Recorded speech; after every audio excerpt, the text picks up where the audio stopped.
Hello there, welcome to another Suburban Somm video. I am Scott, with me is John, and as you can probably see, we're on the road again at our favorite beach house in Fort Morgan, Alabama.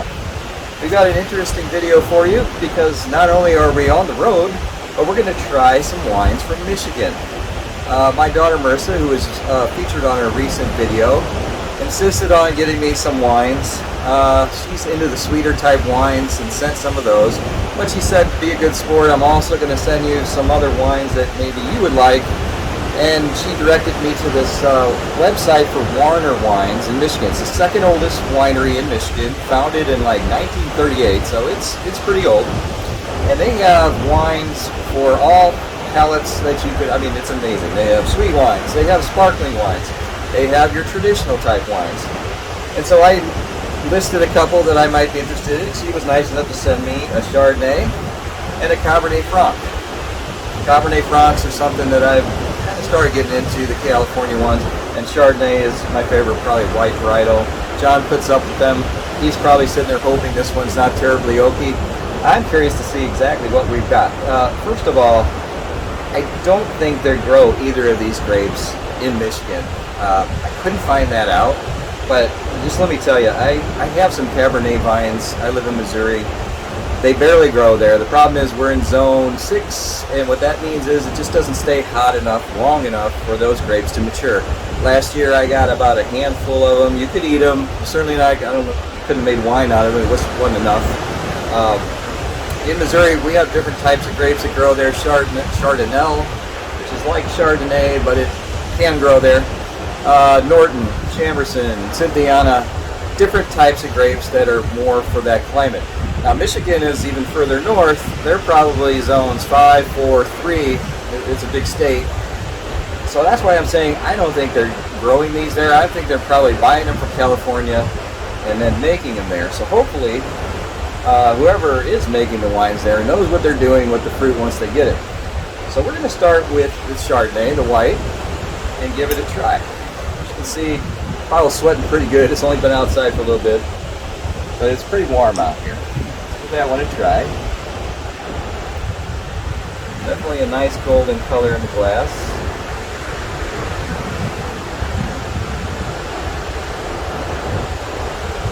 And I am looking for a year on here.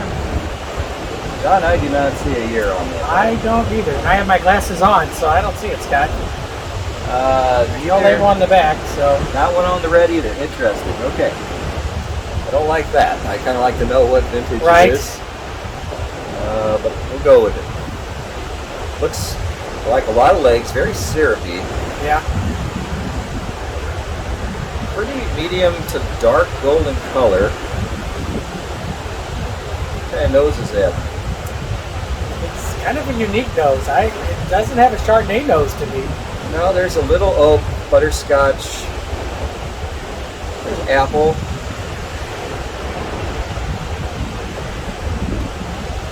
It smells buttery. It smells like buttered popcorn. Yeah, I guess that's the closest of the Chardonnays.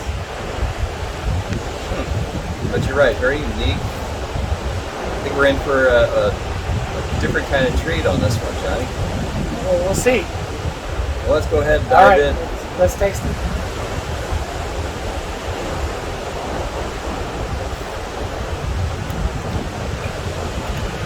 It's sweet.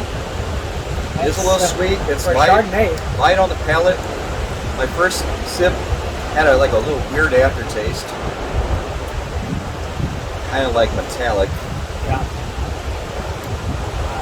It's almost like an applesauce to me a little bit. I mean, because of the sweetness in there, which I'm not used to in a Chardonnay. Not a lot of oak in here. No, definitely not oaky.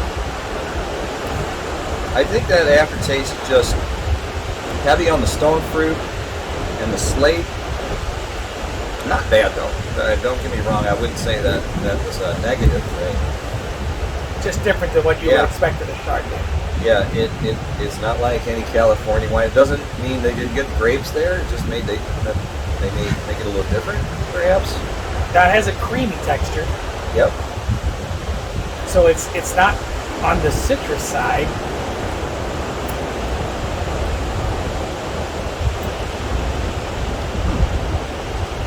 plan on having this with fish tonight. I think it'll be fine with that. And then the Cab Franc, after sipping it, we're going to kind of keep that corked up, let it breathe a little bit, and then have it this evening after the sun goes down. Probably poured us a little too much, but I don't want to have you choke it down.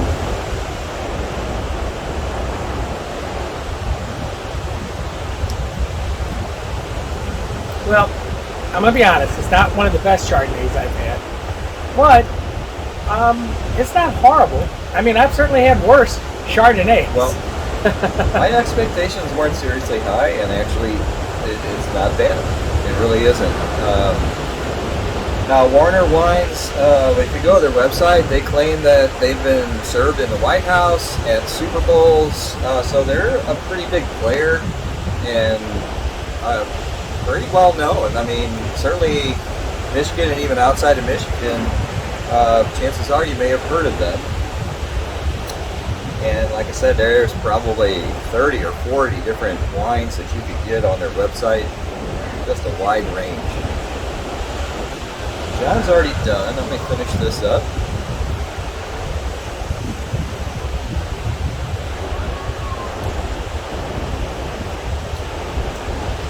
What I'm going to do is just put a swill in of the red so we can kind of wash that away. I'm not going to waste it. I'm going to drink it. Me too. I'm not going to judge it on this because obviously that's kind of a mix.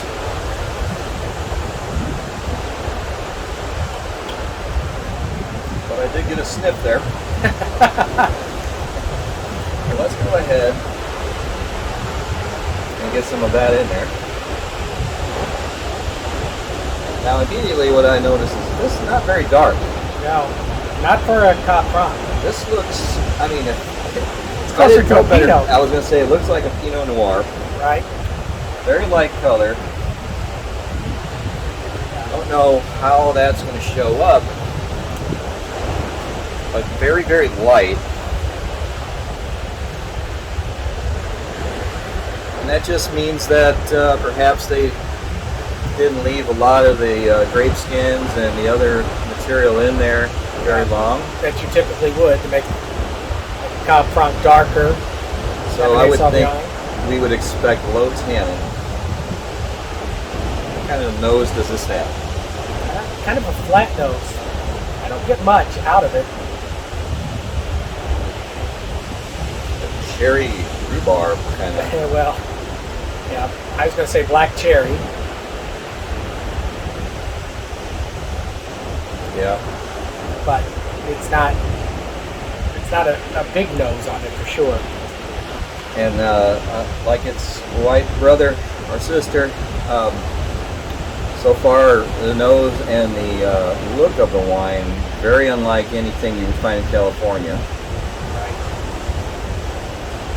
All right, I'm diving in. Okay, let's do it.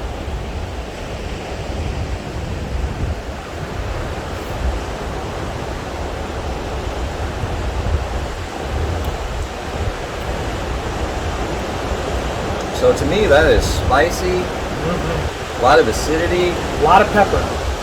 Pepper. You blindfold me, and I'm swearing to you, this is a Pinot Noir. I don't know. Hands down, I got to tell you, Scott, with that pepper in here, the color, I'm with you. This tastes more like a Pinot than it does a Cab Franc. So it's not bad. If I'm looking for a Cab Franc, I'm not getting it. You're not going to get a Cab Franc. I'm getting a Pinot. I think my wife, Laura, is going to love this. Yep.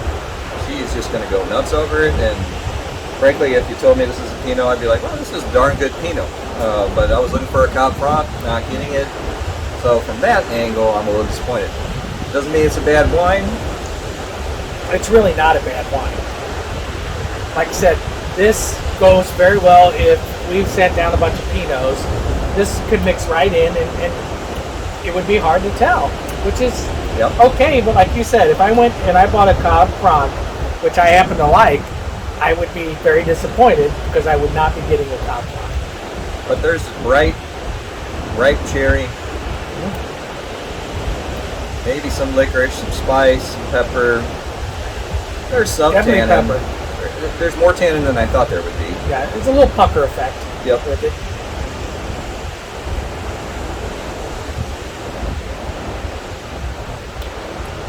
But all in all, an interesting tasting on both fronts. Absolutely. Something different. I can't say that either one of them were bad. Yep. They were better than I expected. Marissa, when you watch this, thank you for sending these. Thank you. My goddaughter, Marissa. I'm going to give this one final drink before we close.